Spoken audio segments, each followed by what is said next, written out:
Hello বন্ধুরা, আসসালামু আলাইকুম। আশা করি সবাই খুব ভালো আছেন।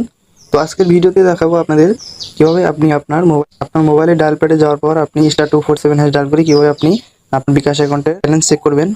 তো এই ভিডিওটির মাধ্যমে আপনাদের দেখিয়ে দেবো কিভাবে আপনি ডায়াল প্যাডে থেকে আপনি আপনার বিকাশ অ্যাকাউন্টের ব্যালেন্স চেক করবেন। তো ফ্রেন্ডস, চলুন ভিডিওটি শুরু করা যাক। তার আগে বলে নিচ্ছি, আপনি যদি আমার চ্যানেল নতুন হয়ে থাকেন তাহলে প্লিজ যদি সাবস্ক্রাইব বাটন, আর যদি অলরেডি সাবস্ক্রাইব করে থাকেন তাহলে থ্যাংক ইউ সো মাচ। তো ফ্রেন্ডস, এই জন্য প্রথমে আপনি চলে যাবেন আপনার মোবাইলের ডায়াল প্যাড অপশনে। তো ডায়াল প্যাডে ক্লিক করবেন। ডায়াল প্যাডে ক্লিক করার পর এখানে এসে লিখবেন *247#। তো এটি লিখে আপনি এখানে ডায়াল প্যাডে ক্লিক করে দেবেন। তো এখানে ক্লিক করার পর আপনার যে নম্বরে বিকাশ অ্যাকাউন্ট খোলা আছে সেই নম্বরটি সিলেক্ট করে দেবেন। তো আমার এখানে সিম2 খোলা আছে, তো আমি এখানে সিম2 সিলেক্ট করে দিলাম। তো ফ্রেন্ডস, এখানে দেখতে পারবেন একটা অপশন রয়েছে মাই বিকাশ নামে একটা অপশন রয়েছে।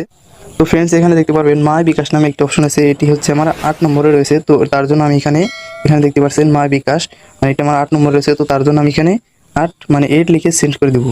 8 লিখে সেন্ড করার পর একটু লোড নেবে, আবার এখানে চলে আসবে। এখানে দেখতে পারবেন চেক ব্যালেন্স নামে একটা অপশন রয়েছে। এই চেক ব্যালেন্স আমার এখানে রয়েছে নাম্বার 1-এ, মানে 1 নম্বরে রয়েছে। তো আমি এখানে এই জন্য 1 প্রেস করবো। 1 প্রেস করে এখানে সেন্ড করে দেবো। তো এরপর দেখতে পাচ্ছেন আমার এখানে পিন নম্বর চাচ্ছে, তো আমি এখানে পিন নম্বর দিয়ে দেবো।